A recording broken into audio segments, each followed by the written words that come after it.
Hello friends, welcome back to this channel. Daily current affair series 13 अगस्त 2023 सभी प्रश्न व्याख्या सहित शुरू करते हैं।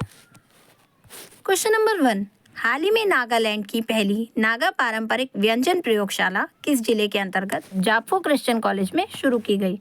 इसका जवाब है कोहिमा। कोहिमा नागालैंड की पहली नागा पारंपरिक व्यंजन प्रयोगशाला कोहिमा जिले के अंतर्गत जापफो क्रिश्चियन कॉलेज में शुरू की गई। राष्ट्रीय शिक्षा नीति 2020 के कौशल जोर के अनुसार क्रिश्चियन कॉलेज नागालैंड विश्वविद्यालय के तहत एक उन्नत पाठ्यक्रम के रूप में नागा पारंपरिक व्यंजन कौशल की शुरुआत कर रहा है, जिसमें नागालैंड की 15 स्वदेशी जनजातियों के मुख्य व्यंजनों का नागा खाद्य सांस्कृतिक पहचान को बनाए रखने और प्रसारित करने के लिए अध्ययन, पकाया और विश्लेषण किया जाता है। अपने 16 एकड़ के परिसर में कॉलेज कई स्वदेशी फलों के पेड़ों के साथ अन्य मौसमी फलों को संरक्षित कर रहा है, जो उसके पर्यावरण के अनुकूल है। क्वेश्चन नंबर 2, हाल ही में भारत ने किस वर्ष तक लिम्फेटिक फाइलेरियासिस को खत्म करने के लिए प्रतिबद्धता जताई है? इसका जवाब है 2027। डॉक्टर मनसुख मंडाविया ने वार्षिक एमडीए पहल के दूसरे चरण का उद्घाटन किया। केंद्रीय स्वास्थ्य मंत्री डॉक्टर मनसुख मंडाविया ने लिम्फेटिक फाइलेरियासिस के लिए वार्षिक राष्ट्रव्यापी मास ड्रग एडमिनिस्ट्रेशन यानी एमडीए पहल के दूसरे चरण का उद्घाटन किया। केंद्रीय स्वास्थ्य मंत्री मनसुख मंडाविया ने कहा कि भारत एक बहुसाझेदार और बहु क्षेत्रीय लक्षित अभियान के माध्यम से वैश्विक लक्ष्य से 3 साल पहले यानी 2027 तक लिम्फेटिक फाइलेरियासिस को खत्म करने के लिए प्रतिबद्ध है। अभियान का दूसरा चरण 10 अगस्त से शुरू होकर 9 स्थानिक राज्यों असम, बिहार, छत्तीसगढ़, झारखंड, कर्नाटक, महाराष्ट्र, ओडिशा, तेलंगाना और उत्तर प्रदेश के 81 जिलों को कवर करेगा। छत्तीसगढ़ के उप मुख्यमंत्री टीएस सिंहदेव और उत्तर प्रदेश में उनके समकक्ष ब्रिजेश पाठक, उड़ीसा के स्वास्थ्य मंत्री निरंजन पुजारी और असम में उनके समकक्ष केशव महंत और झारखंड में बन्ना गुप्ता उद्घाटन में वर्चुअली शामिल हुए। Question number 3, fit India quiz 2022 के राष्ट्रीय राउंड किस मंच पर प्रसारित किए जाएंगे? इसका जवाब है Disney Hotstar. Disney Hotstar fit India quiz 2022 के राष्ट्रीय दौर का प्रसारण करेंगे। फिट इंडिया क्विज के दूसरे संस्करण का राष्ट्रीय दौर 12 अगस्त से लोकप्रिय ओटीटी प्लेटफॉर्म डिज्नी हॉटस्टार पर प्रसारित किया जाएगा, जिनकी मेजबानी एंकर तनय तिवारी और तान्या पुरोहित करेंगे। कुल 72 छात्रों, जिनमें से 36 स्कूलों से प्रत्येक के 2 छात्र ने इस राज्य दौरे में अपने संबंधित राज्यों या फिर केंद्र शासित प्रदेशों से शीर्ष सम्मान हासिल किया। राज्य दौर के बाद 36 विजेता स्कूलों में से प्रत्येक को पिछले महीने मुंबई में माननीय केंद्रीय युवा मामले और खेल मंत्री श्री अनुराग सिंह ठाकुर द्वारा 2.5 लाख रुपए के नगद पुरस्कार से सम्मानित किया गया था। राष्ट्रीय दौर के विजेता के लिए कुल पुरस्कार राशि अब 25 लाख रुपए है, जिसमें छात्रों को कुल 2.5 लाख रुपए मिलेंगे। फिट इंडिया क्विज का दूसरा संस्करण राष्ट्रीय युवा मामले और खेल मंत्रालय द्वारा भारतीय खेल प्राधिकरण के सहयोग से आयोजित किया जा रहा है। क्विज में भारत की समृद्ध खेल इतिहास, फिटनेस, जीरो और पोषण से संबंधित विषयों की एक विस्तृत श्रृंखला शामिल है। क्वेश्चन नंबर 4, हाल ही में जल जीवन सर्वेक्षण 2023 की फ्रंट रनर श्रेणी में किस जिले ने शीर्ष रैंक हासिल की? इसका जवाब है श्रीनगर। जल जीवन सर्वेक्षण 2023 रैंकिंग में श्रीनगर शीर्ष स्थान पर रहा। एक उल्लेखनीय उपलब्धि में श्रीनगर जिले ने जल जीवन सर्वेक्षण 2023 की फ्रंट रनर श्रेणी में शीर्ष स्थान प्राप्त किया। अक्टूबर 2022 से जून 2023 तक आयोजित जल जीवन संरक्षण 2023 में देश भर के विभिन्न जिलों का उनके जल आपूर्ति और प्रबंधन प्रणालियों की प्रभावशीलता पर मूल्यांकन किया गया। श्रीनगर का अनुकरणीय प्रदर्शन न केवल कुशल जल आपूर्ति सुनिश्चित करने की उसकी प्रतिबद्धता को उजागर करता है, बल्कि अन्य क्षेत्रों के लिए भी इसका अनुसरण करने के लिए प्रेरणा का स्रोत है। इस उपलब्धि ने सफलता के पीछे पूरी टीम के सहयोगात्मक प्रयासों और समर्पण की ओर ध्यान आकर्षित किया, जिसमें डीसी श्रीनगर मोहम्मद एजाज असद के नेतृत्व में महत्वपूर्ण भूमिका पर जोर दिया गया। चूंकि श्रीनगर इस उल्लेखनीय उपलब्धि का आनंद ले रहा है, इसलिए अपने नागरिकों को सर्वोत्तम संभव सेवा प्रदान करने की अपनी प्रतिबद्धता पर कायम है। क्वेश्चन नंबर 5, हाल ही में लखनऊ से वाराणसी के लिए पहली उड़ान सेवा का उद्घाटन किसने किया? इसका जवाब है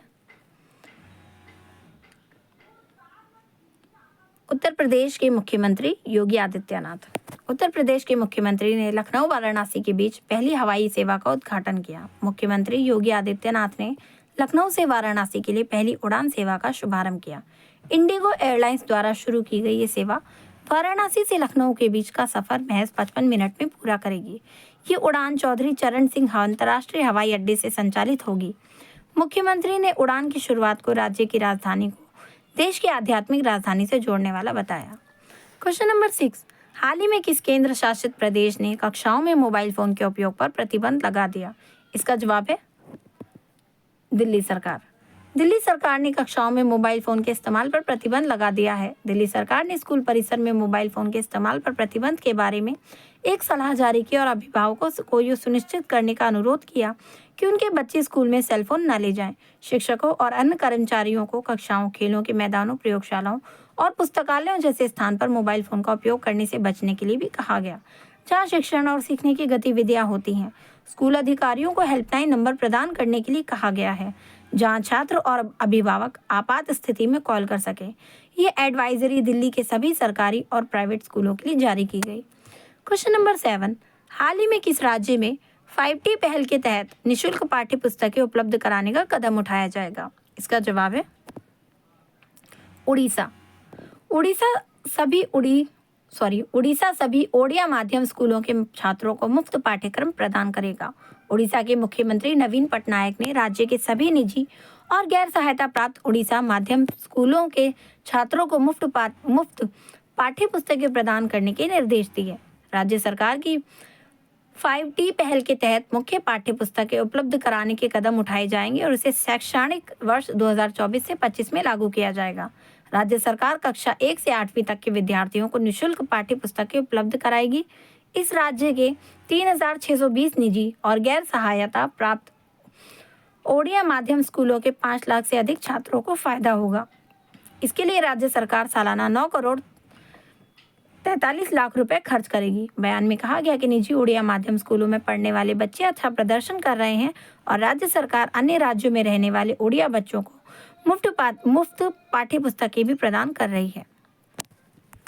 क्वेश्चन नंबर 8, हाल ही में national institute of public finance and policy NIPFP ने वित्त वर्ष 2024 में भारत की आर्थिक दर कितने प्रतिशत रहने का अनुमान लगाया? इसका जवाब है 6%। हाल ही में मध्य वर्ष की व्यापक आर्थिक समीक्षा में national institute of public finance and policy NIPFP ने अनुमान लगाया कि वित्तीय वर्ष 2023 से 24 में भारत की आर्थिक वृद्धि घटकर 6% हो जाएगी। इस अनुमानित मंदी का श्रेय वैश्विक अर्थव्यवस्था में व्याप्त प्रतिकूल परिस्थितियों को दिया जाता है। NIPFP विश्लेषण विभिन्न आर्थिक संकेतों और रुझानों पर विचार करता है जो भारत की अर्थव्यवस्था के संभावित प्रक्षेप पथ में मूल्यवान अंतर्दृष्टि प्रदान करता है। क्वेश्चन नंबर 9, कुट्टिकनम पैलेस जो हाल ही में खबरों में था वो किस राज्य में स्थित है? इसका जवाब है केरला। 130 साल पुराने कुट्टिकनम पैलेस जो तत्कालीन त्रावणकोर के राजाओं का ग्रीष्मकालीन निवास था को एक ऐतिहासिक स्मारक घोषित किया जाएगा। कुट्टिकनम वागामोन और थेकड़ी के बीच स्थित एक हिल स्टेशन है। राज्य पुरातत्व विभाग प्रसिद्ध कुट्टिकनम पैलेस, जिसे अम्माची कोट्टारम के नाम से भी जाना जाता है, को एक ऐतिहासिक स्मारक घोषित करने जा रहा है। क्वेश्चन नंबर 10, हाल ही में किस राज्य ने गृह ज्योति योजना की शुरुआत की? इसका जवाब है, जवाब जानने से पहले अगर चैनल पे फर्स्ट टाइम आए हैं तो इसे सब्सक्राइब कर लें, वीडियो को ज़्यादा से ज़्यादा शेयर करें, लाइक करना बिल्कुल ना भूलें। इसका जवाब है कर्नाटका। कर्नाटक सरकार ने गृह ज्योति मुफ्त बिजली योजना शुरू की, जिसका उद्देश्य राज्य के प्रत्येक घर को 200 यूनिट तक मुफ्त बिजली प्रदान करना है। गृह ज्योति योजना से लगभग 2.14 करोड़ परिवारों को लाभ मिलेगा। इस योजना के लिए लगभग 1.41 करोड़ लोग पहले ही पंजीकरण करा चुके हैं। गृह लक्ष्मी योजना के लिए भी आवेदन आमंत्रित किए गए हैं, जिसके तहत BPL परिवारों की सभी महिला मुखियाओं को 2000 रुपये भत्ता दिया जाएगा। इसी के साथ ये वीडियो यहीं खत्म होती है। अगली के लिए चैनल सब्सक्राइब कर लें। Thanks for watching. मिलते हैं अगली वीडियो में।